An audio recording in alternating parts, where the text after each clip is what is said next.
you've used the term global jihadist movement and thus identified the global jihadist movement as the focus of America's fight against terrorism. Isn't it a fact that the global jihadist movement is very closely linked to the teachings of Wahhabism? Yes or no? Yeah, I would say they draw inspiration in a perverted sense, but yes, I would say, and Robert may want to elaborate on that. But the two big global jihadists are Al Qaeda and ISIL. And they draw their inspiration from the Wahhabi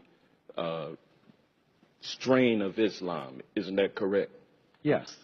And the Wahhabism is a 18th century offshoot of Sunni Islam, which began in the land that has come to be known as Saudi Arabia. Isn't that correct? Yes. And Wahhabism seeks to purify Islam by getting rid of a number of human behaviors and practices that it considers to be sins against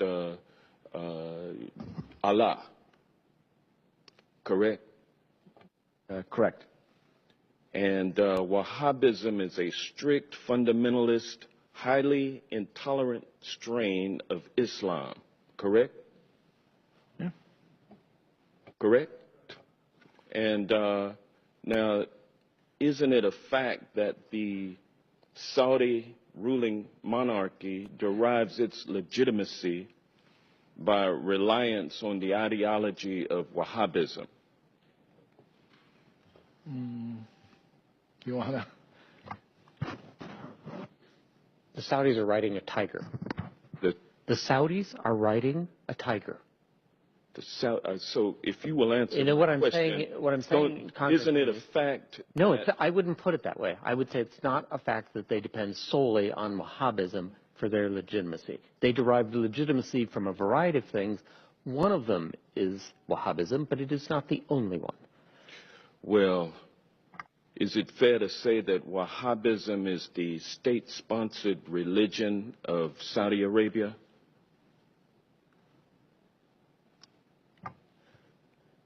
Yes, the Saudi government sanctions Wahhabi imams in their major mosques. Well, as a matter of fact, the Saudi monarchy promotes Wahhabism through official state-sponsored mosques and through religious schools known as madrasas all over the world. Isn't that correct? Yes. And isn't it true that the Saudi government, Wahhabism throughout the world, based on its oil and gas revenue?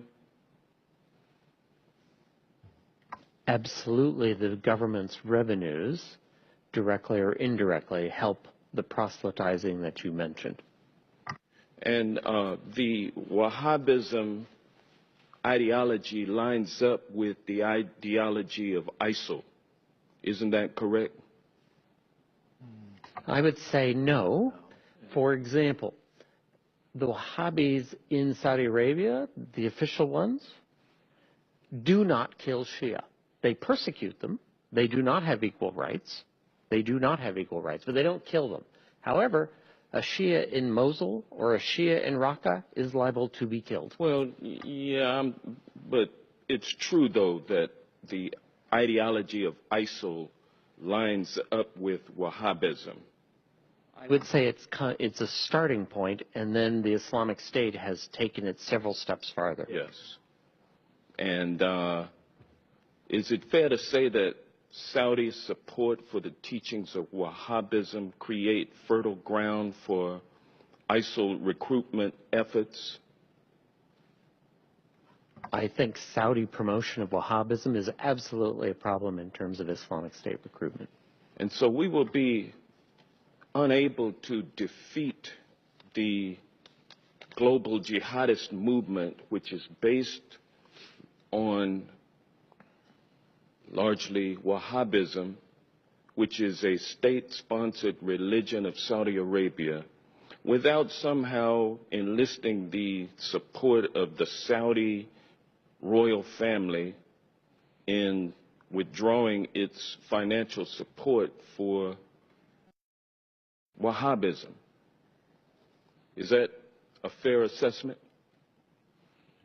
So in the discussion we had earlier about dealing with radicalization in the first place, this is what you're talking about, right? I think Saudi Arabia is a center of where that needs to take place. So there needs to be a discussion with the Saudis about their support for Wahhabism and how it should be treated and how they should think about it. So absolutely right. What was the latest amount of arms that we sold to Saudi Arabia? The latest shipment, I think it was, what, $100 million worth of arms? Well, there's support for the campaign in Yemen, but the arms sales that occur periodically are in the billions of dollars. Thank you.